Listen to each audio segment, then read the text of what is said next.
মাজারে মহিষ দেওয়া, টাকা দেওয়া জায়েজ আছে কিনা? কিছু কিছু আলেম বলে ইবাদতের ক্ষেত্রে নাকি মাঝে মাঝে জয়ীফ হাদিসও আমলযোগ্য হয়। এখন আমার প্রশ্ন হলো, জয়ীফ হাদিস কি আসলে আমলযোগ্য?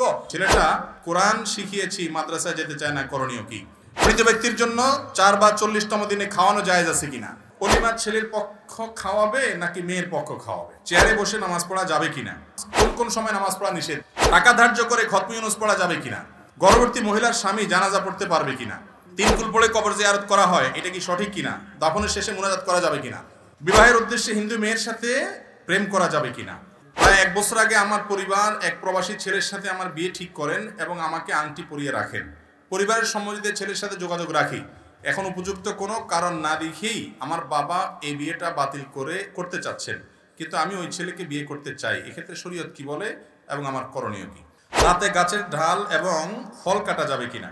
আল্লাহর হুকুমে সবকিছু হয়, এটার যৌক্তিক ব্যাখ্যা সংক্ষিপ্তভাবে বলবেন। আল্লাহর হুকুমে সবকিছু হয়, এই কথাটা এইভাবে বলা ঠিক না। বলতে হয় সব আল্লাহর জ্ঞাতসারে হয়, আল্লাহর অজান্তে কিছু হয় না। কে কি করে সব আল্লাহ জানে, এটা ঠিক। আল্লাহর হুকুমে সবকিছু হয়, এই হুকুমে বলতে আমরা যেটা বুঝি সাধারণত ওই অর্থে এটা ঠিক না। কারণ একজন চোর চুরি করে, সেটাও কি আল্লাহ হুকুম করছে তারে?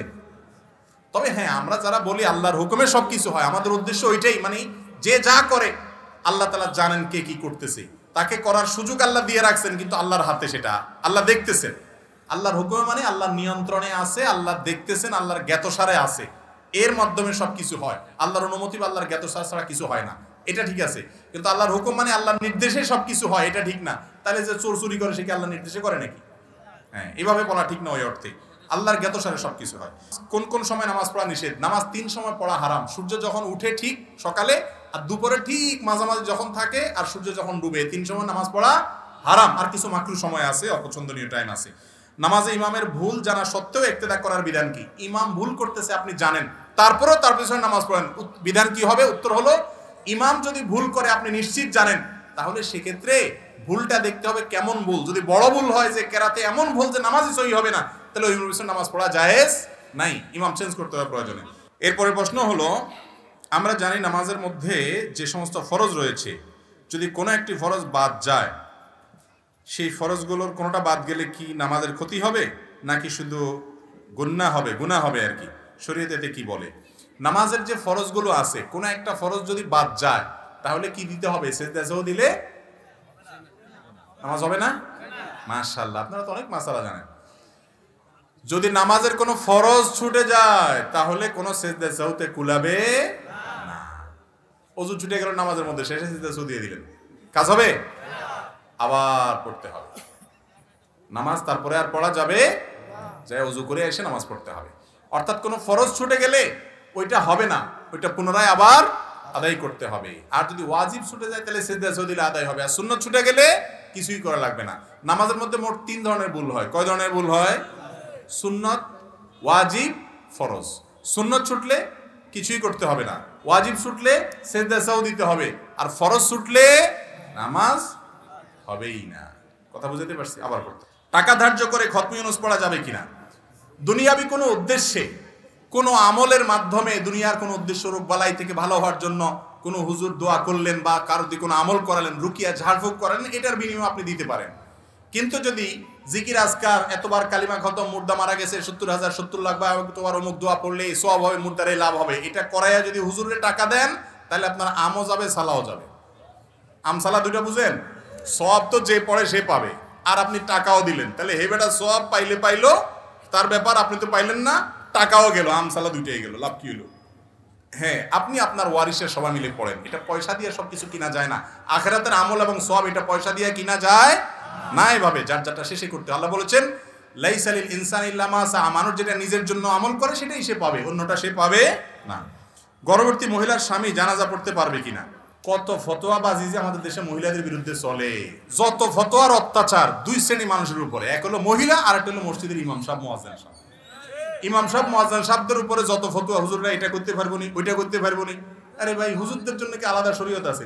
আর মহিলাদের জন্য যত সব উল্টাপাল্টা কথা। খবরদার, এরকম কোনো কুসংস্কার ইসলামে নাই। কোনো মহিলা গর্ভবতী থাকলে তার স্বামী জানাজা পড়বে না পড়বে তার ব্যাপার, এটার লগে মহিলার কি সম্পর্ক? কয় মহিলা নাকের ইয়া খুললে, আপনার নাকফুল খুললে কয় স্বামীর ক্ষতি হয়ে যায়, এসব কথা বলে না? আমি বলি যে এইটা যদি সত্য হতো, তাহলে মহিলারা তো বিরাট বড় অস্ত্র হাতে পেয়ে যেত, কারণ স্বামী তেরিং বিরিং করলে সাথে সাথে নাকুলটা খুলে ফেলে, যে চান্দু কাহিনী করবা তুমি, নাকুল খুলে বলবো তোমার ক্ষতি হয়ে যাবো। এসব হাস্যকর কথা, ফালতু কথা। মহিলার নাকুল থাকলে কি এতে স্বামীর কোনো ক্ষয়ক্ষতি হবে? এগুলো কুসংস্কার, এগুলোকে আমাদের দূর করতে হবে। 3 কুল পড়ে কবর জিয়ারত করা হয়, এটা কি সঠিক কিনা? দাফনের শেষে মুনাজাত করা যাবে কিনা? কবর জিয়ারতের জন্য সুন্নত হলো সালামু আলাইকুম দারা কওম মুমিনিন ওয়া ইন্না ইনশাআল্লাহু বিকুম লাহিকুন নাসআলুল্লাহ লানা ওয়া লাকুম আল আফিয়া। এটা হলো কবর জিয়ারতের সুন্নত। সালাম পেশ করবেন সেখানে গিয়া। কবর জিয়ারত করতে হলে 3 বার কুল হুয়াল্লাহ পড়তে হবে, একবার আল্লাহকুমুত তাকাসুর পড়তে হবে, এরকম কোনো কথা কোরআন হাদিসে বলা হয় নাই। আর মুর্দাকে দাফন করার পর দোয়া করা সুন্নাত, হাদিস দ্বারা প্রমাণিত। নবী করিম সাল্লাল্লাহু আলাইহি ওয়াসাল্লাম করেছেন। কিবলার দিকে ফিরে, মুর্দাকে দাফন করা শেষ, কিবলার দিকে ফিরে দোয়া করবেন, আল্লাহ দুনিয়াতে সে যেরকম ইমানদার ছিল, এখন যেন মুনকার নাকিরের জবাবে সে ইমানের উপরে অটল থাকতে পারে, আল্লাহ আপনাকে সে তৌফিক দান করেন তাকে। এটা আল্লাহর কাছে দোয়া করবেন, এটা সুন্নাত। কিন্তু এই দোয়াটা নবী করিম সাল্লাল্লাহু আলাইহি ওয়াসাল্লাম যে করেছেন, সম্মিলিতভাবে সবাইকে নিয়ে করেছেন, সবাই আমি আমিন বলেছেন, এরকম কোনো প্রমাণ নাই। এই জন্য এই দোয়াটা যারা উপস্থিত আছেন দাফন করার পর কিবলার দিকে ফিরে করবেন, এটা সুন্নাত। অনেকে বলে দাফন করার আগে মুনাজাতের কথা, দাফন করার আগে কোনো মুনাজাত সাবেত নাই। দাফন করার সময় দাফন করবেন বিসমিল্লাহি ওয়া আলা সুন্নতি ওয়া মিল্লাতি রাসূলিল্লাহ বলে, এরপরে আল্লাহর দিকে কিবলার দিকে ফিরে আল্লাহর কাছে দোয়া করবেন। বিবাহের উদ্দেশ্যে হিন্দু মেয়ের সাথে প্রেম করা যাবে কিনা? বিবাহ বহির্ভূত রিলেশন, সম্পর্ক হালাল না হারাম? নবী করিম সাল্লাল্লাহু আলাইহি ওয়াসাল্লাম বলেছেন, বুখারীতে এবং আবু দাউদে হাদিস বর্ণিত হয়েছে, 4টি কাজ হারাম, অথচ মানুষ সেগুলোকে কিয়ামতের আগে এক সময়, এমন একটা সময় মানুষ হালাল মনে করবে। তার ভিতরে একটা হলো এই জিনা, আল হের, জেনা, ব্যভিচার, বিবাহ বহির্ভূত সম্পর্ক। এটাকে দোষী কিছু মনে করে না। যুবকরা এখন এটার নাম বিএফ জিএফ দিয়ে এটাকে নরমাল করে ফেলছে, অথচ এটা আল্লাহর জমিনে সবচেয়ে বড় ডেঞ্জারাস অপরাধগুলোর মধ্যে থেকে একটা অপরাধ, হারাম জেনা। এর কারণে আল্লাহর আযাব এবং গজব নাজিল হয়, সাংসারিক জীবনে শান্তি হয় না। আমি একটা কথা সবসময় বলি ভাই, আবেগ ভালোবাসা এটা হলো সফট ড্রিঙ্কসের মতো, 7 আপ, পেপসি, আরসি, এগুলো দেখছেন না?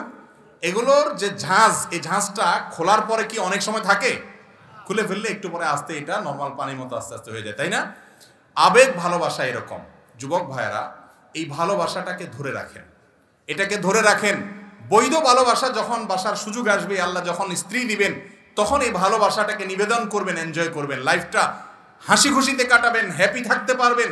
আর অসময় ইটিস পিটিস করে ঝাঁজ নষ্ট করবেন, আবেগ নষ্ট করবেন, সময় মতো বিয়ে করবেন, তখন দেখবেন পুঁজি শেষ। কথা কি বুঝাতে পারছি?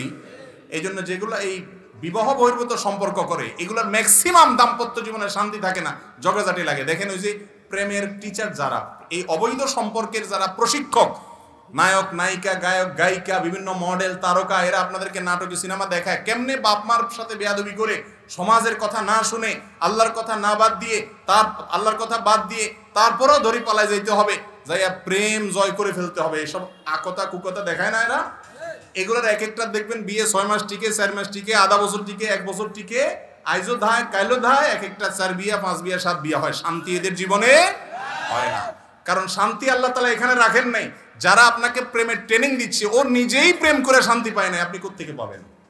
এই জন্য বিবাহ বহির্ভূত সম্পর্ক করা যাবে, হিন্দু হোক আর মুসলমান হোক, কারোর সাথে করা যাবে।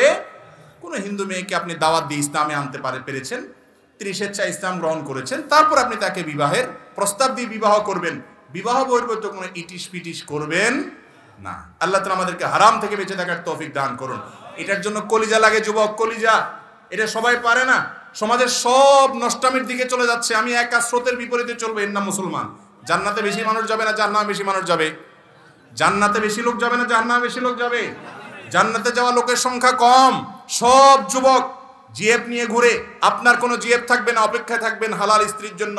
সবর করবেন, ধৈর্য ধারণ করবেন, নজরকে হেফাজত করবেন, সবাই একদিকে আপনি আরেক দিকে। ইনশাআল্লাহ আরশে আজিমের নিচে কিয়ামতের দিন ছায়া পাবেন। 7 শ্রেণী মানুষ ছায়া পায়, তার মধ্যে ওই যুবক, যে যুবক তার যৌবনকে কালিমা লাগায় নিয়ে আল্লাহর ইবাদতে কাটিয়েছে। চেষ্টা করবো তো ইনশাআল্লাহ। শয়তান আমাদেরকে জাহান্নামে নিতে চায়, আমরা চ্যালেঞ্জ ছুড়ে দিব, আমরা মুত্তাকি হব, পরেজগার হব, ভালো মানুষ হব, সৎ হব। মনে রাখবেন, অসৎ মানুষের অভাব সমাজে নাই, সৎ মানুষের অভাব আছে। যেটার অভাব সেটার দাম বেশি থাকে। আপনি দামি মানুষ হন, হারাম সম্পর্ককে না করেন, তওবা করবেন তো যুবকরা ইনশাআল্লাহ।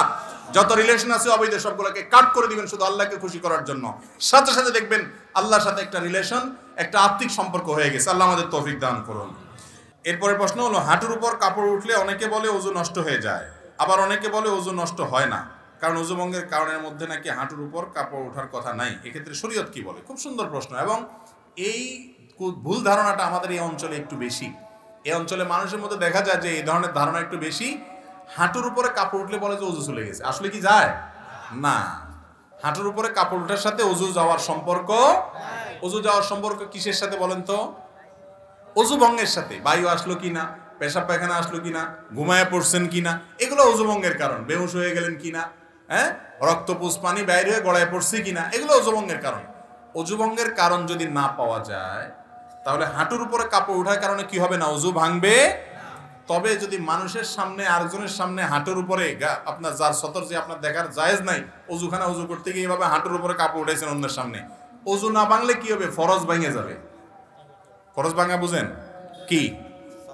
সতর ঢাকা ফরজ না, সেটা ভেঙে যাবে। সেটা ভাঙলে গুনাহ হবে না। এই জন্য ওইটা বড় গুনাহ হবে। অজু ভাঙলে তেমন কোনো বিপদ হতো না। অজু ভাঙলে আবার অজু করতেন, অসুবিধা কি? কিন্তু গুনাহ হয়ে যাবে অন্যের সামনে। এই জন্য যাতে অন্যের সামনে হাঁটুর উপরে রান টান এগুলো দেখা না যায়, এই জন্য ওইটাকে ঢেকে ঢুকে রাখবেন। কিন্তু যদি কোনো কারণে উঠে যায় তাতে অজু ভাঙবে না, অজু থাকবে। পুরুষ এবং নারীদের সুন্নতি পোশাক কোনটাকে বলা হয়? আমরা আমাদের দেশে সাধারণত মনে করি যে লম্বা জুব্বা, দাড়ি অথবা পাঞ্জাবি টুপি এটা পুরুষদের জন্য সুন্নতি পোশাক, আর মহিলাদের জন্য সুন্নতি পোশাক কি?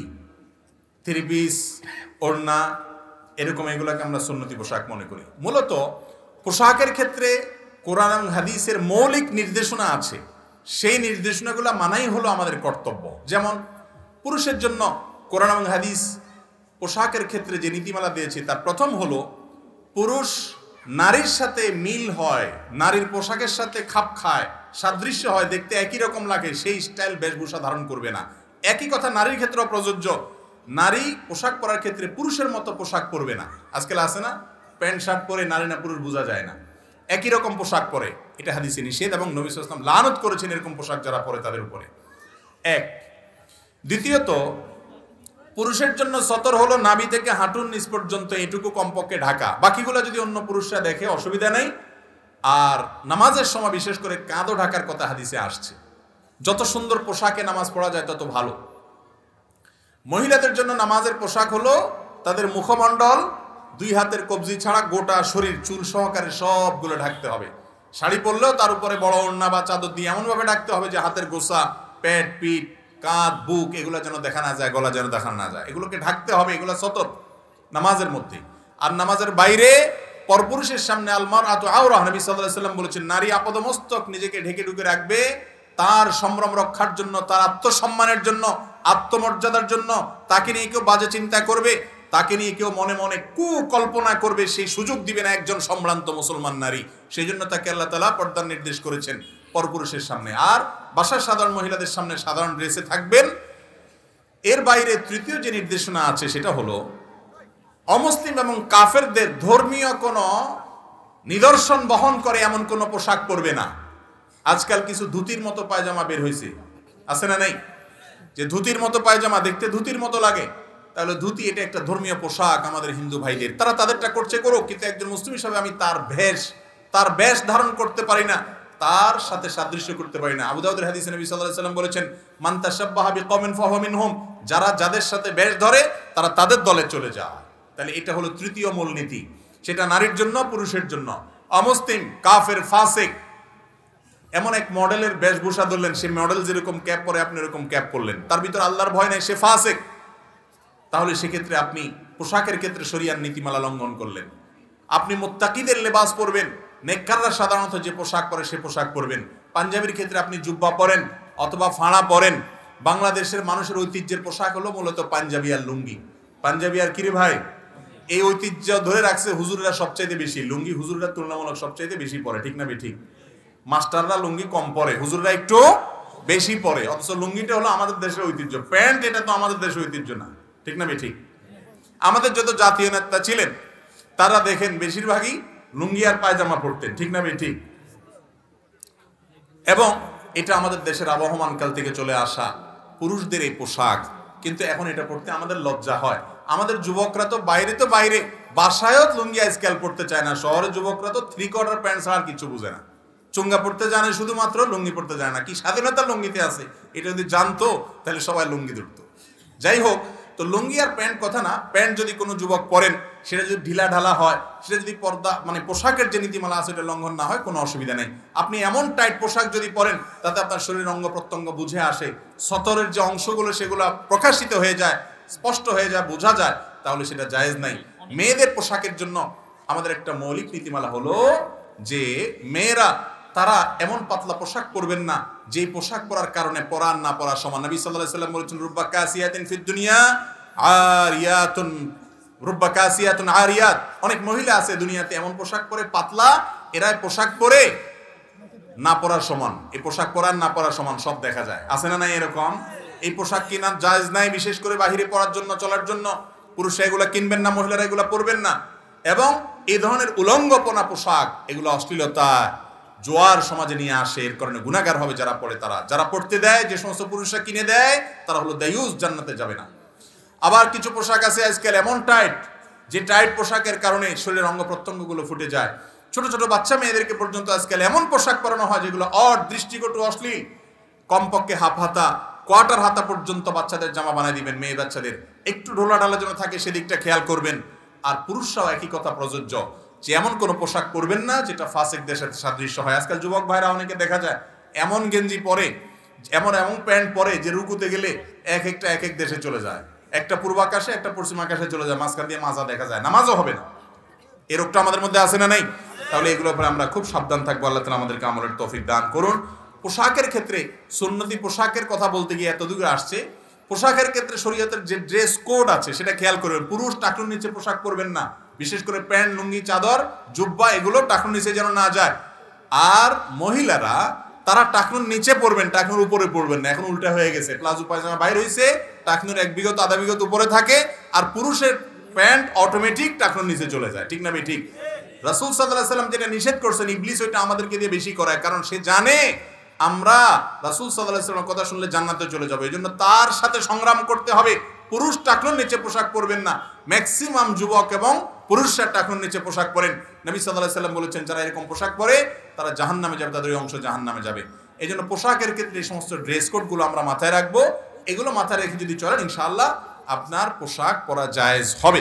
এক্ষেত্রে নবী করিম সাল্লাল্লাহু আলাইহি ওয়াসাল্লাম, সাহাবায়ে কেরাম, তাদের থেকে টুপি পরার বিষয়টা সাবেত আছে, প্রমাণিত আছে। কিন্তু টুপি পরলে আলাদা সওয়াব হবে কিনা, এর আলাদা কোনো ফজিলতের কথা আসছে বলে আমার জানা নাই। তবে পড়ছেন তারা, তাদের মহব্বতে, রাসূল সাল্লাল্লাহু আলাইহি ওয়াসাল্লামের মহব্বতে পড়লে এটা সওয়াব হবে অবশ্যই, এর বেশি কিছু না। আল্লাহ তাআলা আমাদেরকে বোঝার তৌফিক দান করুন। ভাই, এরপরে প্রশ্ন, প্রায় 1 বছর আগে আমার পরিবার এক প্রবাসী ছেলের সাথে আমার বিয়ে ঠিক করেন এবং আমাকে আংটি পরিয়ে রাখেন। পরিবারের সম্মতিতে ছেলের সাথে যোগাযোগ রাখি। এখন উপযুক্ত কোনো কারণ না দেখেই আমার বাবা এই বিয়েটা বাতিল করতে চাচ্ছেন, কিন্তু আমি ওই ছেলেকে বিয়ে করতে চাই। এক্ষেত্রে শরীয়ত কি বলে এবং আমার করণীয় কি? প্রথম কথা হলো, বিয়ের কথা পাকাপাকি হয়ে গেলে আংটি পরায় দিলেই তো জামাই বউ হয়ে যায়, তাই না? আংটি পরা হয়ে গেছে, এঙ্গেজমেন্ট হয়ে গেছে, তখন জামাই বউ হয়ে গেছে না তারা? সেটা যদি না হয়, তাহলে এই তথাকথিত এঙ্গেজমেন্টের পরে এই স্বামী স্ত্রীর মতো আলাপ সালাপ, খোশ গল্প, কথাবার্তা, আড্ডাবাজি, চ্যাটিং, এগুলো আমাদের সমাজে আছে না নাই? তাহলে সেই সম্পর্কটা কি হালাল হবে না হারাম হবে? হারাম হবে। অনেক যুবকরা বলে যে না, একবার হঠাৎ করে অচেনা একটা মানুষের সাথে কেমনে থাকে, এই জন্য আগে একটু জড়তা কাটায় নেই, যোগাযোগ করে নেই।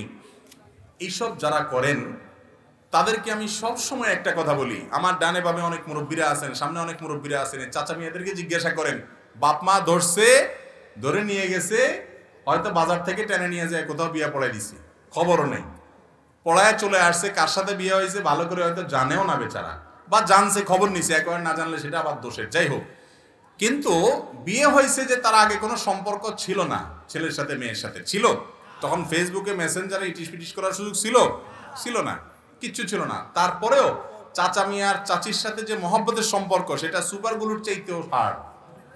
ঠিক না বেঠিক? চাচা মিয়ারা এখনো চাচির ছাড়া বাঁচে না, চাচি চাচারা ছাড়া বাঁচে না। অন্য কারোর কথা চিন্তা করবে তাদের মাথায়ও আসে না, আল্লাহর রহমতে, জিজ্ঞেস করে দেখেন। আর আজকাল যুবকরা আপনারা এই এঙ্গেজমেন্ট, এরপরে ইটিস পিটিস সেগুলা করেন কেন? যে তাহলে একটু ভালো হবে সম্পর্ক। ভালো হয় না, বরং আরো সম্পর্ক খারাপ হয়।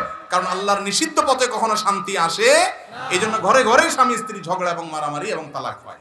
ঠিক না ভাই? ঠিক। বিয়ের আগদ না হলে দুইজন সাক্ষীর সামনে প্রস্তাব হবে, সম্মতি হবে, কবুল বলা হবে, এগুলা না হওয়ার আগ পর্যন্ত বিয়ে হয় না। আংটি একটা কেন, 10 আঙ্গুলে 10টা, 10 ঠ্যাঙে 10টা, মোট 20টাও যদি লাগান তাতেও বিয়ে হবে না। আর একটাও আংটি লাগান দরকার নাই, শুধু দুইজন সাক্ষীর সামনে আপনার মুরব্বীদের সম্মতি আছে, আপনি আর সম্মতি আছে, প্রস্তাব হয়েছে, কবুল হয়েছে, মহর ধার্য হয়ে গেছে, বিয়ে হয়ে গেছে, এবার স্বামী স্ত্রী হয়ে গেছেন। অতএব এঙ্গেজমেন্ট বা আংটি পরার নাম বিয়ে নয়। এবং এর আগে আপনার একটু বোঝাপড়া, একটু জড়তা দূরের নামে যে সম্পর্কগুলো করা হয় এগুলো হারাম। এরকম কোনো সম্পর্ক আগদের আগে করা যাবে। একান্ত প্রয়োজনীয় কথা জিজ্ঞেস করতে পারেন, জানতে পারেন, সেটাও নিরাপদ পদ্ধতিতে। স্বামী স্ত্রী সুলভ কোনো আলাপচারিতা জায়েজ নাই, এটা হলো প্রথম কথা। দ্বিতীয় কথা হলো, প্রশ্ন যেটা আসছে যে বাবা ছেলে ঠিক করছে, এখন বাপ তার সাথে দিবে না, কেন দিবে না? এই প্রশ্ন উত্তর আমি দিতে পারবো না। কারণ হলো, হতে পারে সেই ছেলের ভিতরে কোনো বড় ধরনের দোষ আছে, ত্রুটি আছে। যদি থাকে তাহলে বাবার মার সেই পরামর্শ মানা উচিত। যুবক যুবতীরা সবসময় নিজেদের ভালো বোঝে না, তাদের যৌবন বয়সে শুধুমাত্র যেটা দেখে ওইটাই মনে হয় যে আপনার হাসান বসরি, রাবেয়া বসরি, তাদের কাছে এরকম মনে হয়। কিন্তু মুরব্বীরা অনেক সময় এগুলো বুঝে, তাদের কথাটা আমলে নেওয়া উচিত। আবার মুরব্বীরা অনেক সময় উল্টাপাল্টা আছে, শুধু ওই দুনিয়া ছাড়া আর কিছু বুঝে না, আছে না? নেই তো সেটাও মাথায় রাখতে হবে। এবং মনে রাখবেন, শরীয়ত ছেলে বা মেয়ের সম্মতি ছাড়া জোরপূর্বক বিয়ে দেওয়ার কোনো অনুমতি কোনো মুরব্বীকে দেয় না। ইসলামে এটা জায়েজ। আপনি যদি মনে করেন আপনার বাপ মা শুধু পয়সা দেখেই এরকম লোভী হচ্ছে, বা তারা দুনিয়া দেখে লাফাচ্ছে, তাদের সিদ্ধান্ত ভুল, তারা দিনদার বুঝে না, তাহলে সেক্ষেত্রে আপনি খুঁটি ধরতে পারেন যে না, আমি এই ছেলে ছাড়া, বা আপনারা যে ছেলে কথা বলছেন তার কাছে আমি বিয়ে বসবো না। এই অধিকার আপনাকে ইসলাম দিয়েছে। বেয়াদবি করবেন না, কিন্তু বিনয়ের সাথে বলবেন যে আব্বা আমি চাচ্ছি না, বুঝাইয়া বলবেন, বা অন্যদেরকে ব্যবহার করবেন। কথা কি বুঝাতে পারছি? এটা জায়েজ আছে। রাতে গাছের ডাল এবং ফল কাটা যাবে কিনা? গাছের ডাল এটা রাতে কাটা যাবে কিনা? আমাদের গ্রামাঞ্চলে অনেক মা বোন এখনো রাতের বেলায় কোনো ফল ফসল ছিঁড়ে না, বলে যে এটা ছিঁড়লে ক্ষতি হয়, সমস্যা হয়। এগুলো সম্পূর্ণ ভুয়া কথা, ভিত্তিহীন কথা। আপনার যখন দরকার তখন ছিঁড়তে পারেন, সেটা দিনেও হতে পারে, রাতেও হতে পারে। অনেক মা বোনরা এরকম আছে, আমি নিজেও দেখেছি, যে একটা লাউ ছিঁড়ে দিবে, ছেলে ঢাকা যাচ্ছে, নিয়ে যাবে, বলে না না রাইতে এখন ছিঁড়া যায় না, এটা সকালে ছিঁড়তে হবে। তো এগুলো আমাদের মন গড়া মাসালা। কোরআন হাদিসে এরকম কোনো কথা বলে নাই। আপনার প্রয়োজন হলে কোনো গাছের ডাল, কোনো আপনার সবজি, কোনো কিছু, এটা রাত্রেও ছিঁড়তে পারেন, দিনেও ছিঁড়তে পারেন। ইসলাম যেটা বলে নাই সেটা নিজের থেকে যদি বলেন, সেটা কুসংস্কার, সেটা কখনো কখনো বেদাত হয়, এবং বেদাতের ঠিকানা জাহান্নাম হয়। ডেঞ্জারাস কথা। আল্লাহ রাসূল যা বলেন নাই সে কথা মন গড়া বলা যাবে না। দরকার হলে রাতেও ছিঁড়া যাবে। তবে হ্যাঁ, ডাল বলেন আর গাছের গাছ বলেন, প্রয়োজন ছাড়া কাটা ছেঁড়া করা নিষেধ। একান্ত প্রয়োজন নাই, তাও অযথা আপনি বৃক্ষ নিধন করতেছেন, এটা ঠিক না। যেটা পরিবেশের ভারসাম্যের জন্য প্রয়োজন, সে গাছ রোপণ করার জন্য আমাদের রাসূল সাল্লাল্লাহু আলাইহি ওয়াসাল্লাম নির্দেশ করেছেন। বিনা প্রয়োজনে গাছ কাটা যাবে না। প্রয়োজন আছে, কাটেন, 100 বার কাটেন, কিন্তু সেটা রাতেও কাটতে পারেন, দিনেও কাটতে পারেন, কোনো অসুবিধা নাই। এই যে আজানের জবাব দিলাম আমরা, এটার ফজিলত জানেন আপনারা? অনেকে এটা জানেন না এবং আমলও করেন না। অনেকের কাছে বিষয়টা নতুন। সেটা হলো, মুয়াজ্জিন যখন আজান দেয়, মুয়াজ্জিন যা বলে, নবী করিম সাল্লাল্লাহু আলাইহি ওয়াসাল্লাম সহিহ মুসলিম হাদিসে আসছে, তিনি আমাদেরকে নির্দেশ করেছেন যে যেন আমরা কুলু মিসলা মা ইয়াকুলুল মুয়াজ্জিন, মুয়াজ্জিন যা বলে আমরা যেন সেটা বলি। এটা হলো আজানের জবাব। কিভাবে সেটা? মুয়াজ্জিন যখন আল্লাহু আকবার বলে, বলার পর আমরা কি বলবো? আল্লাহু আকবার, আল্লাহু আকবার। মুয়াজ্জিন আবার যখন আল্লাহু আকবার বলবে, আমরা কি বলবো? আল্লাহু আকবার বলবো।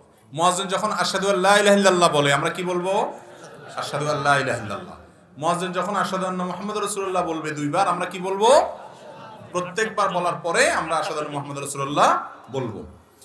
আশহাদু আন্না মুহাম্মাদুর রাসূলুল্লাহ, আশহাদু আন্না মুহাম্মাদুর রাসূলুল্লাহ বলবো। আবার মুয়াজ্জিন যখন হাইয়া আলাস সালাহ বলে, আমরা কি বলবো? লা হাওলা ওয়ালা কুওয়াতা ইল্লা বিল্লাহ। এই একটা শুধু বেশ কম, আর সবগুলো যেমনি আছে এমনি।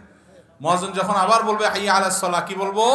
লা হাওলা ওয়ালা কুওয়াতা ইল্লা বিল্লাহ। মুয়াজ্জিন যখন বলবেন হাইয়া আলাল ফালাহ, তখন কি বলবো? লা হাওলা ওয়ালা কুওয়াতা ইল্লা বিল্লাহ। আবার মুয়াজ্জিন যখন হাইয়া আল ফালাহ বলবে, একই ভাবে লা হাওলা ওয়ালা কুওয়াতা ইল্লা বিল্লাহ বলবো। মুয়াজ্জিন যখন আল্লাহু আকবার বলবে, আমরা আল্লাহু আকবার বলবো। যখন লা ইলাহা ইল্লাল্লাহ বলে, আমরা কি বলবো? লা ইলাহা ইল্লাল্লাহ। এই যে মুয়াজ্জিন যা যা বলছেন সাথে সাথে তা বলছেন, শুধু হাইয়া আলাস সালাহ, হাইয়া আল ফালাহ সময় লা হাওলা ওয়ালা কুওয়াতা ইল্লা বিল্লাহ পড়ছেন। এটার লাভ কি জানেন? সুবহানাল্লাহ, অফুরন্ত লাভ। এটার লাভ হলো যে মুয়াজ্জিন সাহেবদেরকে আমরা সমাজে মূল্য দেই না, মর্যাদা দেই না। তাদের মর্যাদা জানেন? বিশেষ করে যদি কেউ আল্লাহকে খুশি করার জন্য মুয়াজ্জিনি করে, এটা এত বড় একটা ইবাদত। কোন কোন ক্ষেত্রে ইমামত রাসূল আকরাম সাল্লাল্লাহু আলাইহি ওয়াসাল্লাম করেছেন, ওটার উপরে কিছু নাই, কিন্তু কোন ক্ষেত্রে অন্য অনেক আমলের চাইতে মুয়াজ্জিনের আযানের ফজিলত অনেক বেশি। হাদিসে আসছে কিয়ামতের দিন মুয়াজ্জিনের গর্দান অনেক লম্বা থাকবে। এবার গর্দান লম্বা থাকলে খারাপ দেখা যাবে না? না, গর্দান লম্বা থাকবে মানে হলো সবার মধ্যে তাদের মাথাগুলো উঁচু থাকবে, ভিআইপি, এটা বোঝা যাবে। আর মুয়াজ্জিনের আযান শুনে যত মানুষ নামাজ পড়তে আসে সবার সমপরিমাণ সওয়াব মুয়াজ্জিন সাহেব লাভ করেন। কত বড় ফজিলত! আর যদি কেউ আযানের জবাব দেয়, আল্লাহ তাআলা তাকে মুয়াজ্জিনের উপর সওয়াব দান করেন। তাহলে আপনি আশা করতে পারেন আযানের জবাব দেওয়ার মাধ্যমে মুসল্লিদের অনুরূপ নামাজের সওয়াব এক্সট্রা বোনাস হিসেবে আপনি পেয়ে যাবেন। এই আমলটা শুধু পুরুষরা না, আমাদের মা বোনরাও বাসা বাড়ি থেকে শুনে করতে পারেন। যে আযানটা আগে শুনবেন বা মহল্লার আযান, সেটার জবাব দিয়ে দিবেন, এরপরে অন্যগুলোর জবাব আপনি না দিলে অসুবিধা নেই। আযানের জবাব দেওয়াটা মুস্তাহাব বা সুন্নাহ, এটা ভালো, এই আমলটা করা উচিত। করবেন তো ইনশাআল্লাহ? অফুরন্ত সওয়াব। কিন্তু আমরা জানি না, আযানের সময় গল্প করে, আযানের সময় অন্য কাজ করে না। আযান যখন শুনবেন, মুয়াজ্জিনের আযানের জবাব দিবেন, এরপরে আযানের দোয়া পড়বেন, দুরূদ পড়বেন, এটা হলো সুন্নাত। আশহাদু আন্না মুহাম্মাদুর রাসূলুল্লাহ যখন পড়ি, আমরা অনেকে তখন মনে করি যে দুরূদ পড়তে হয় না। দুরূদ পড়বেন আযানের শেষে, দুরূদ পড়বেন কিন্তু আযানের শেষে, ওই জায়গা না।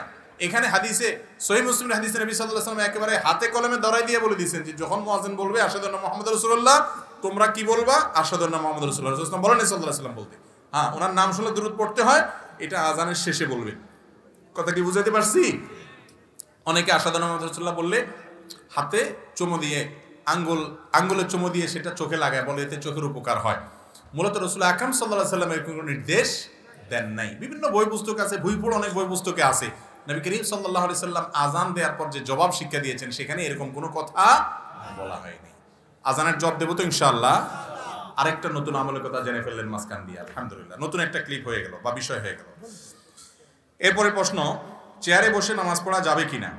চেয়ারে বসে নামাজ পড়া যাবে কিনা, এই প্রশ্নটা এখন কমন একটা প্রশ্ন। বিভিন্ন জায়গায় গেলে প্রায় সব জায়গাতে এই প্রশ্ন মানুষ করতেই থাকে। ভাই, নামাজ পড়তে হবে দাঁড়িয়ে, রুকু করে, সিজদা করে, চেয়ারে নয়। এটা হলো নামাজের মূল বিধান। কেউ যদি নামাজ দাঁড়িয়ে পড়তে না পারে, নবী করিম সাল্লাল্লাহু আলাইহি ওয়াসাল্লাম এক ব্যক্তি অপারগ অসুস্থ, তাকে বলেছেন যে তুমি দাঁড়িয়ে নামাজ পড়তে না পারো তাহলে বসে পড়বা। বসে পড়তে না পারো, শুয়ে কেবলার দিকে পাও দিয়ে, মাথা বিপরীত দিক দিয়ে তুমি মাথার ইশারা করে নামাজ পড়বা। মনে মনে নামাজ পড়বা যদি তোমার সেন্স থাকে, কিন্তু নামাজ তোমাকে পড়তেই হবে যে কোনো অবস্থায়।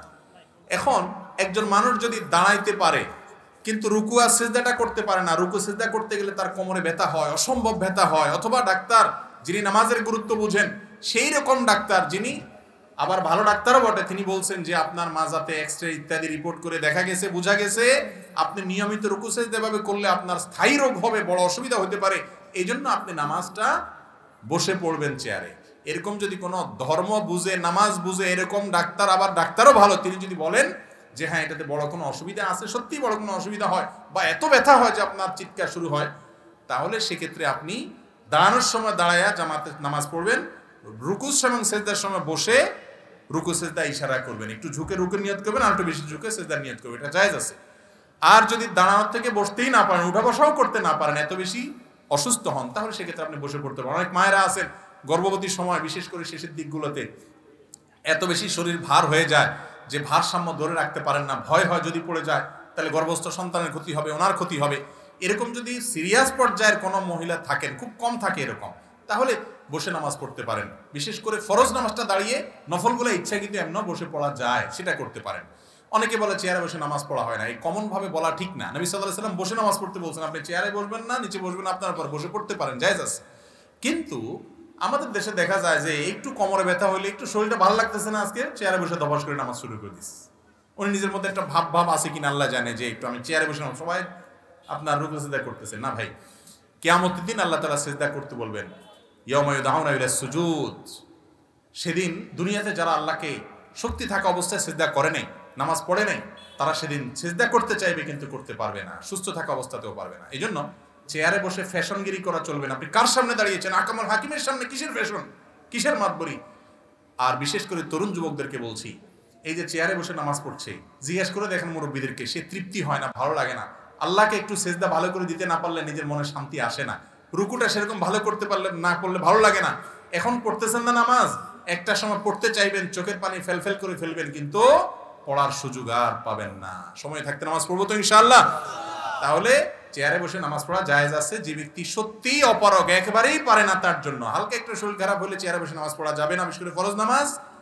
আজকাল তো মসজিদগুলোতে এত চেয়ার, আমি সব জায়গায় বলি যে মসজিদ নাকি এক পাশে যে পরিমাণ চেয়ার নাকি আরএফএল-এর দোকান বোঝা কঠিন, ঠিক না ভাই? ঠিক। আকিস প্লাস্টিকের দোকান কিনা বোঝা কঠিন, এরকম অবস্থা হয়ে যায়। আল্লাহ তাআলা আমাদেরকে বোঝার তৌফিক দান করুন। এরপরে প্রশ্ন হলো, ওলিমা ছেলের পক্ষ খাওয়াবে নাকি মেয়ের পক্ষ খাওয়াবে? ওলিমা বলা হয় বিবাহ পরবর্তী খাবার। বিবাহের পর খাবারের অনুষ্ঠান কয়টা হবে? একটা না দুইটা? কি বলেন আপনারা? বিবাহ উপলক্ষে শুধু খানা একটা অনুষ্ঠান হয়? ছেলে দেখতে গিয়ে একটা, মেয়ের বাপের বাড়িতে 50-60 জন 70 জন বেহায়ার মতো যায় খেয়ে আসে। এরপরে আইসা আপনার অলিমার নাম দিয়া ছেলে একটু খাওয়ায় হালকা পাতলা, আর তার কয়েক গুণ বাড়াইয়া মেয়ের বাপের বাড়িতে আবার কি যাত্রী জানি বলে, বরযাত্রী বরযাত্রী না। কেন বরযাত্রী বলেছি শুনেন।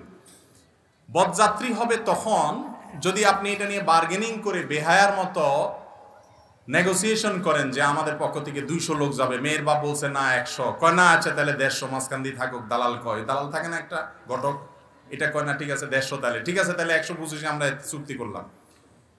এই যে একটা কথা, কত বড় নির্লজ্জের মতো কথা, চিন্তা করেন ভাই। শরীয়ত বিয়ে উপলক্ষে একটা খাবারের ব্যবস্থা রেখেছে, সেটা খাওয়াবে কে? ছেলে। ওই ছেলে 50, 100, 200 যায় খাওয়াক না খাওয়াক, তার পুরা গ্রামের মানুষ শুদ্ধ নিয়ে যায় শ্বশুরবাড়িতে খায়া আসে। ওই বেচারা মেয়েটাকে জন্ম দিয়ে লালন পালন করে এই তো বড় করে দিয়েছে, এই মেয়ের সকল সার্ভিস, এত বড় মেয়েটাকে তুলে বাড়িতে নিয়ে আসছেন, সারা জীবনের জন্য আপনার বাড়িতে সার্ভিস দিবে। আপনি তো শ্বশুর মশাইরে সালাম করতে করতে জীবন পার করবেন, উল্টা বেহায়ার মতো বেচারা মেয়েও দিছে, আবার খাওয়াবেও, আবার যৌতুকও দেয়। এটার নাম হলো ডাকাতি। এই জন্য বললাম এটা বরযাত্রী, এটা কখনো বরযাত্রী। আপনি আপনার বাপ চাচা 2-4 জন মুরব্বী যাইতে পারেন বড় জনে, বিয়ে উপলক্ষে খাওয়াবে ছেলে। কিন্তু আমাদের সমাজে বিশেষ করে মেয়ে জন্ম দিয়া বাপ মা যেন ভুল করে ফেলছে, অপরাধ করে ফেলছে। যুবকরা, এই অনাচারের বিরুদ্ধে আপনাদেরকে দাঁড়াতে হবে যে আমার বিয়েতে অনাচার আমি করতে দিব না। মুশকিল হলে এটা যখন বলবে, তোর মুরব্বীরা বলবে বাবারে বিয়ের আগে হাতে শ্বশুরবাড়ির পক্ষে কথা কয়, বিয়ে করলে জানে কি করব, ঠিক না বে ঠিক? বলবেন না আমি উল্টা পাল্টা অন্যায় ভাবে শ্বশুরবাড়ির পক্ষে টানবো না ইনশাআল্লাহ। মা বাবার সাথে কারোর কোনো তুলনা নেই, মা বাবা মাথার উপরে, আমি আপনাদের কথার বাইরে চলবো না। কিন্তু যেই কথা আপনাদের মানতে গেলে জুলুম হবে আরেকটা মানুষের, সেটা করা যাবে না। হ্যাঁ, কোনো মেয়ের বাপের অডেল আছে, সে নিজে খুশি মনে খাওয়াইতে চায়, বরং জোর করে আপনাদেরকে নিয়ে খাওয়াইতে চায়, সেটা আপনারা খাইলেন, অসুবিধা নেই। কথা বুঝাতে পারছি? কিন্তু এই কালচারটা দূর করতে হবে। কালচারটা যে আপনার না হয় সামর্থ্য আছে খাওয়াবেন, কিন্তু তখন সমাজে একজন গরিব বাবা, সে তো ধার করে কর্জ করে সুদের উপরে টাকা নিয়েও খাওয়াইতে হবে, ঠিক না বে ঠিক? অতএব এই বদযাত্রীর এই কালচারটা আমাদের সমাজ থেকে ঝেঁটিয়ে বিদায় করতে হবে ইনশাআল্লাহ। করবেন তো যুবকরা ইনশাআল্লাহ? সমাজ পরিবর্তন আমাদেরকে করতে হবে। ইসলাম বলেছে তুমি বিয়ে করছো তুমি খাওয়াবা ভাই, তুমি আবার যাই আরেকজনকে চাঁদাবাজি করবে কেন? করে তো করে, আবার টেবিল চেয়ার নিয়ে আপনার চাঁদাবাজি করে, আছে না নেই? এগুলো করবেন না, এগুলো খুব খারাপ জিনিস, খুব খারাপ জিনিস। খাওয়ানো তো খাওয়ানো, আবার আসার সময় জিনিসপত্র কত করে নিয়ে আসে। আমার মনে হয় এর চেয়ে বড় ডাকাতি বাংলাদেশে আর দ্বিতীয়টা নেই। পোলা একটা জন্ম দিয়ে কিছু একটা ঘটায় ফেলছেন। হ্যাঁ, এবার দেখতে গিয়া খাওন, এমনি গিয়া খাওন, হেমনি গিয়া খাওন, আবার শীত নাস্তা, আবার আপনার ওই যে শীতের কি বানি ফলের মৌসুমে ফল পাঠানো, হাজারো অনাচার, এগুলো সব চাঁদাবাজি ডাকাতি। এর চাইতে ডাকাত ভালো, ডাকাতের অস্ত্র দেখে আপনি সাবধান থাকতে পারেন। আর এটা হলো ভদ্রবেশে ডাকাতি। এই ডাকাতি করবো আমরা? আল্লাহ আমাদেরকে বুঝার তৌফিক দান করুন। বিয়ে উপলক্ষে খানা কয়টা হবে? একটা। সেটা কে খাওয়াবে? ছেলে না মেয়ে পক্ষ? ছেলে পক্ষ খাবেন। মেয়ে পক্ষের বাড়িতে দর দস্তুর করে লোকজন নিয়ে, ভাই পুরো এলাকা মানুষ নিয়ে আপনি খাওয়াইলে কি লাভ হবে বলেন তো? কি লাভ হবে বলেন? সম্পর্ক হয়েছে দুইটা ফ্যামিলির মধ্যে, হাতে মুতে খাইলো, লাভ হলো কি বলেন? মাঝখান দিয়ে ওই বেচারার টাকা নষ্ট হলো, আপনার কি লাভ হইলো? সমাজের মানুষ কি বলবে ওই সমস্ত দিক না থাকে, কোরআন হাদিস কি বলে সেটা মানবেন তো ইনশাআল্লাহ? আল্লাহ আমাদের তৌফিক দান করুন। মৃত ব্যক্তির জন্য 4 বা 40তম দিনে খাওয়ানো জায়েজ আছে কিনা? ভাই শরীয়তে নির্দেশ করেছে কেউ মারা গেলে তার ওয়ারিস, তার আত্মীয় স্বজনকে এলাকাবাসী খাওয়াবে। কয়দিন খাওয়াবে? কমপক্ষে 3 দিন পর্যন্ত তাদেরকে মেহমানদারি করবে। আরো বেশি করতে পারলে ভালো, যদি তাদের মন খারাপ থাকে। আমাদের দেশে কেউ মারা গেলে তার আত্মীয় স্বজন এলাকার লোকজন একটু ভাত তরকারি রান্না করে পাঠায় টুকটাক, এরপরে খাওয়াইয়া যায় খাওয়ায় না খাওয়ায় 4 দিনা 3 দিনা 7 দিনা 40 দিনের নাম করে পুরো এলাকার মানুষ আবার শুধু আসলে উঠে একদিনে এটা দেখে গেল। ঠিক না ঠিক? এটা জায়েজ নাই। হিন্দুদের শ্রাদ্ধ থেকে আসছে, ভালো করে শুনে রাখেন। মুর্দার খাওয়া নিয়ে এটা ইসলামে জায়েজ নাই। মুর্দার খাওয়ার নামে যেটা আমাদের দেশে আছে 40 দিন 3 দিন 7 দিন, এই কালচারগুলো আসছে হিন্দুদের থেকে। হিন্দু ভাইরা তাদেরটা করে করুক, কিন্তু অ্যাজ এ মুসলিম আপনি আরেকটাকে অনুসরণ করতে পারেন না, তাহলে আপনার কোনো বিলিভের, আপনার বিশ্বাসের, ইমানে কোনো মানে থাকে না। তাদের বিশ্বাস কি? যারা গুগল বুঝেন, নেট বুঝেন, শ্রাদ্ধ তালিব বেশর রফল আকার দর পরে বড় ধ দিয়া সার্চ দেন, দেখেন কি আসে। হিন্দুদের ধর্ম মতে আপনার কারোর মৃত্যুর পরে তার জন্য এলাকাবাসীকে, আত্মীয় স্বজনকে যদি না খাওয়ানো হয়, তাহলে স্বর্গে সেই লোকরে নাকি সোনা দানা দেওয়া হয়, খানা দেওয়া হয় না, বলে তোর আত্মীয় খাওয়ায় না, এই জন্য পাবি না। আমি নিজে দেখেছি, পড়েছি, তারপরে এসে বলতেছি। এই জন্য এই যে মুর্দার খানার নামে যে সমস্ত দিনক্ষণ ঠিক করে আমার দেশে যা খাওয়ায়, এগুলো জায়েজ নাই। ইসলাম এগুলো বলে নাই। যে মারা গেছে তার পরিবারে খাওয়াবেন, তাদের কাছ থেকে খানা আদায় করবেন না। হ্যাঁ, তারা তাদের বাবা মার তরফ থেকে গরিব দুঃখীকে কোনো দিনক্ষণ ঠিক করা ছাড়া এতিমখানাতে এমনি গরিবদেরকে খাওয়ানোটা ভিন্ন কথা, কিন্তু সামিয়ানা টাঙ্গায় ফুর্তি করে খাওয়াবেন। ভাই, মানুষ কখন খাওয়ায়? খুশির চোটে খাওয়ায়। বিয়ে করছেন, খুশি, একটা বউ ঘরে আসছে নতুন, মাশাআল্লাহ, এই খুশিতে অলিমা খাওয়াই দিবেন, তাই না? ছেলে হয়েছে, আল্লাহ সন্তান দিছে, মেয়ে হয়েছে, সন্তান দিছে, এই খুশিতে আকিকা খাওয়াই দিবেন। ছেলে পাশ করছে, পরীক্ষা, চাকরি পাইছে, খুশির চোটে মিষ্টি খাওয়ান, তাই না? যত খাওয়া খাওয়াই ব্যাপার আছে, এগুলো সব খুশির চোটে হয় না দুঃখের চোটে হয়? খুশির চোটে হয়। আপনার বাপ মারা গেছে, গোটা এলাকা মানুষের গরু জবা করে খাওয়া দিচ্ছে, মানে বিরাট খুশি যে বুড়া মরছে, জমি জমার ভাগ পাইলাম। এখন ব্যাপারটা কি সেরকম? খুবই আপত্তিকর এই বিষয়টা, খুবই আপত্তিকর। এটার বিরুদ্ধে একটু দাঁড়াইতে হবে। এটাও খুব কঠিন কাজ। এটা করলে এলাকাবাসী বলবে কি পোলাপান রাখি গেছে, আরে কারো করে হাত ধোয়ায় নয় একখানা। ঠিক না ভাই? ঠিক। আপনার হাত ধোয়াইতে হবে আরেকজন, আপনার হাত কি লুলা হয়ে গেছে, পানির অভাব হচ্ছে, তল হচ্ছে? আসলে হাত ধোয়ানো তো কথা না, মানে খাওয়ায় না। এই অনাচারের বিরুদ্ধে দাঁড়াইতে হবে যে আমার বাবা মারা গেছেন, মা মারা গেছেন, আমি তাদের পক্ষ থেকে একটা টিউবওয়েল করে দেবো, মসজিদে কিছু টাকা দান করবো, কিছু গরিব মানুষকে দিব। এই এলাকাবাসী খাওয়ায় ফুর্তির অনুষ্ঠান করব না, এটা জায়েজ নাই। আল্লাহ আমাদেরকে মানার তৌফিক দান করুন। সৎসাহস থাকতে হবে সত্য কথা মানার জন্য। এই মুর্দার খাওয়ানোর যে অনাচার আছে, এই 3 দিনে 7 দিনে 40 দিনে, এগুলো বন্ধ করবেন তো ইনশাআল্লাহ? একটু হাত তুলে দেখান তো কারা নিয়ত করেছেন। আল্লাহ আমাদের সবাইকে বেদাতের বিরুদ্ধে শক্ত হওয়ার তৌফিক দান করুন, সুন্নাতের উপর ঐক্যবদ্ধ হওয়ার তৌফিক দান করুন। আমিন। আল্লাহ তাআলা সবাইকে তৌফিক দান করুন। হিম্মত করতে হবে। অনেক মানুষ অনেক কথা বলবে। আমার দাদি মারা গেছে, আমার এক জ্যাঠাতো ভাই আমাকে ফোন দিয়ে বলছে, ভাই দাদি মারা গেছে, এখন তো অনেক গরু টরু জবা করে খাওয়াইতে হবে। আমাকে, ভাই আমি তো এই কাজ করবো না। তাহলে কি করবেন? আমরা আমাদের দাদির পক্ষ থেকে আমি একটা গরিব মানুষকে একটা টিউবওয়েল করে দিব, মসজিদে মানসায় কিছু দান করব, কিছু ভালো কাজ করব, দান করব তার পক্ষ থেকে, এটা সওয়াবের কাজ। কিন্তু গরিব খাওয়ানোর নাম দিয়ে, এই যে গরিব খাওয়ানো কন আপনারা, এগুলো কি গরিব খাওয়ানো? গরিবরে কয় এই তোরা বয়, 7 সব খাইলো কাগে। ঠিক না বে? ঠিক। এটা গরিবের নামে তামাশা, তামাশা। এগুলো বন্ধ করতে হবে, এগুলো করা যাবে না। কোনো মানুষ মারা গেলে তার ওয়ারিসরা তাদেরকে এলাকাবাসী খাওয়াবেন, তাদের কাছ থেকে কোনো খানা আদায় করবেন মনে থাকবে তো ইনশাআল্লাহ। আল্লাহ পাক আমাকে পরপর 2টা মেয়ে দিয়েছেন। আমি নামাজ পড়ে আল্লাহর কাছে বলতাম, হে আল্লাহ, আপনি আমাকে একটা ছেলে দিলেই তাকে মাদ্রাসায় পড়াবো, কিন্তু ছেলেটা কোরআন শিখিয়েছি, মাদ্রাসায় যেতে চায় না, করণীয় কি? ছেলে মাদ্রাসায় যেতে চায় না, এক্ষেত্রে দেখতে হবে মাদ্রাসার পরিবেশ হয়তো ভালো না। মাদ্রাসায় যেতে চাইবে না কেন? আজকাল আমাদের মাদ্রাসাগুলোতে হুজুররা বেশিরভাগ ক্ষেত্রে, আল্লাহ মাফ করুক, অনেক ভালো মাদ্রাসাও আছে, অনেক মাদ্রাসা আছে যে মাদ্রাসাগুলোতে হুজুররা বাচ্চাদের সাথে মিশতে জানে না, তাদেরকে বেশি মারে, বেশি শাসন করে, বেশি বকাঝকা দেয়, এমনভাবে করে বাচ্চারা সেটা থেকে পালায়।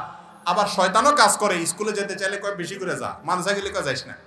শয়তানের এখানে কাণ্ড কারখানা আছে।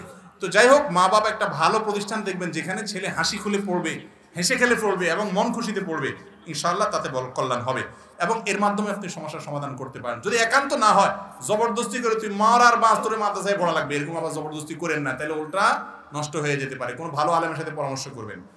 কিছু কিছু আলেম বলে ইবাদতের ক্ষেত্রে নাকি মাঝে মাঝে জয়ীফ হাদিসও আমলযোগ্য হয়। এখন আমার প্রশ্ন হলো, জয়ীফ হাদিস কি আসলে আমলযোগ্য? কোন কোন ক্ষেত্রে ফজিলত এবং আমলের ক্ষেত্রে জয়ীফ হাদিস চলে, সেটা অনেক শর্ত সাপেক্ষে মুহাদ্দিসিন ইকরাম বলেছেন এবং সেটা ঠিক আছে, কিন্তু হালাল হারাম, ঈমান, আকীদা এই সমস্ত ক্ষেত্রে জয়ীফ হাদিস চলবে না। মাজারে মহিষ দেওয়া, টাকা দেওয়া জায়েজ আছে কিনা? মাজারে কোনো কিছু দেওয়া জায়েজ নাই। মাজারে কেন দিবেন? মাজারে দিলে সেটা তো মাজারে যারা ওই যে আপনার গাঁজা খা, ওই গাঁজাখোরদের আরো সহযোগিতা হবে, এটা জায়েজ নাই। মাজারে কোনো কিছু দিবেন না, দিবেন গরিব মানুষকে আল্লাহর জন্য মসজিদে। মাজারে দিলে কি লাভ হবে? যিনি মাজারে শুয়ে আছেন উনি যদি আল্লাহর ওলি হয়, উনি যদি নেক মানুষ হয়, ভালো মানুষ হয়, তো আপনার এই জিনিসগুলো কি তার কবরে ঢুকবে? বাইরে যে বাটপার আছে এদের ভাগযোগ করে খাওয়ার ব্যবস্থা হবে, ঠিক না বে ঠিক? মাজারে কোনো কিছু দিবেন না, মাজারে মানত করবেন না। মানত হবে আল্লাহর জন্য, আল্লাহ ছাড়া কারণ না মানত করলে শিরিক হবে। একটু আগে বলছি কোনো ইবাদত কবুল হবে না যদি শিরিক করেন। কথা কি বুঝাতে পারছেন? কোন প্রকার মাজারে কোনো দান দক্ষিণা মান্নত করা যাবে না। মাজারের ভাই মাজারে যাবেন কবর জিয়ারত করার জন্য, সেখানে কিসের দান? ওখানে আপনি দিবেন, বাটপাররা সব ভাগযোগ করে খাবে। দিবেন গরিব মানুষকে, মসজিদে, মাদ্রাসা, ইসলাম, মাজার নির্দেশ। ভাই মাজারে যদি কোনো কিছু দেওয়ার নির্দেশ থাকতো তাহলে হাজী সাহেবরা পোলটা ভরে নিয়ে রাসূল করিম সাল্লাল্লাহু আলাইহি সাল্লামের কবর দিয়ে আসতো। আপনাদের এলাকায় যতজন মক্কা মদিনায় গেছেন রাসূল সাল্লাল্লাহু আলাইহি সাল্লামের কবরে কিছু দিয়ে আসতে পারছেন? তাহলে রাসূল সাল্লাল্লাহু আলাইহি ওয়াসাল্লামের সাথে বড় কবর কারোর আছে দুনিয়াতে? তাহলে ওয়াদা করেন সবাই কোন মাজারে কোনো কিছু দিবেন না, ঠিক আছে তো ইনশাআল্লাহ? সবাই হাত তুলে ওয়াদা করেন। আল্লাহ আমাদের